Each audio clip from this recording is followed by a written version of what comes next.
Pakistan won the toss and chose to bat first in the third and final ODI versus the West Indies at the Sheikh Zayed Stadium in Abu Dhabi.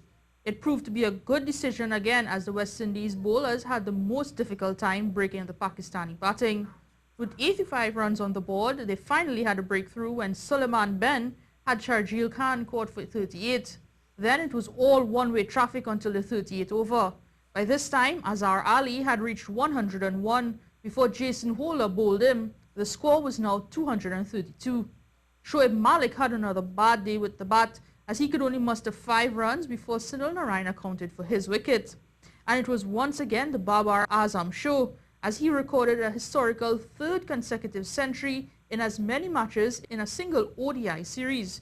With the score on 280 though, Kieron Pollard bowled Azam for 117 runs. Pakistan eventually ended their innings on 308 for 6 from their 50 overs. The West Indies had 2 changes in their squad. Johnson Charles and Carlos Brathwaite were dropped and in came Evan Lewis and Shannon Gabriel. Now to give you an updated score, the West Indies are currently 61 for 1 from 14.4 overs. The not-out batsman Craig Brathwaite on 27 and Darren Bravo on 4. Evan Lewis made 22. And on to more news of cricket, the WICB has responded to comments by cricketer Dwayne Bravo, which claimed that win-ball cricket in TNT was more organized than the WICB and the senior men's team. The response by Joel Garner, manager of the senior men's team, stated, "The management of the West Indies team in Dubai is disappointed but not surprised by the comments made in the press by Dwayne Bravo." To come out and talk about these things now is because, one, I'm hurting. Two, I am seeing that our cricket actually have nowhere to go, and that's the honest truth. And if, as I said, the people of the region don't really get serious, we saw CARICOM trying to get involved and stuff. If something drastic don't really happen, it's going to get worse and worse and worse. And it's just going to be a sad, sad time for West Indies cricket and for everybody in the region. Ghana went on to say the team was well prepared to engage Pakistan, considering the conditions and the adjustments that were necessary to bring meaningful benefits to this team. Whilst change is difficult to manage, none of the players were neglected by the coaching and support staff in the execution of their duties. The team's preparation consisted of acclimatization, and there was a 7-day build-up to the first T20 match, which included a warm-up.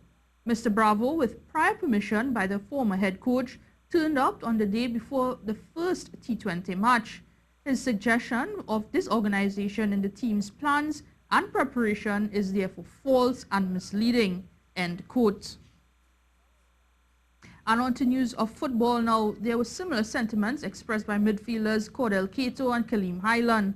Both felt that the Warriors must shake off their last result, a 4-0 defeat to the United States in the previous round of the CONCACAF World Cup qualifying. We know our downfalls in the past couple of games that we play. We know our weakness, we know our strength. We just have to work on the weakness and improve on the strength to be better as a team.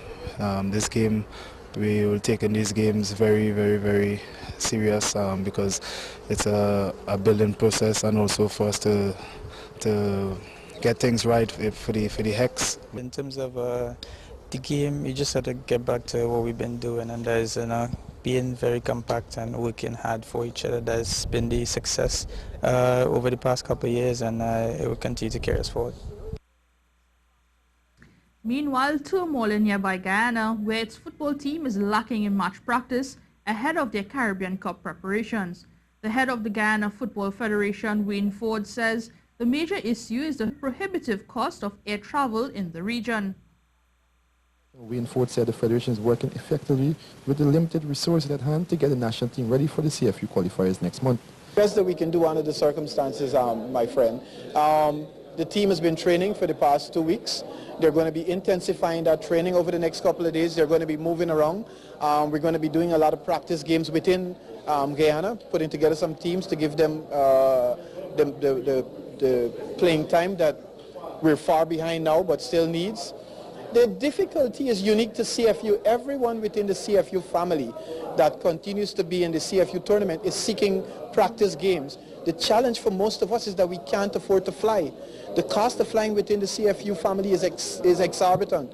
So we've had negotiations and commitment from some of our sister nations, but to get here is the challenge for us. To get there is the challenge. Everyone wants to play. We all want to play, but the cost of travel is really, really a challenge for most. And that's it for sport today.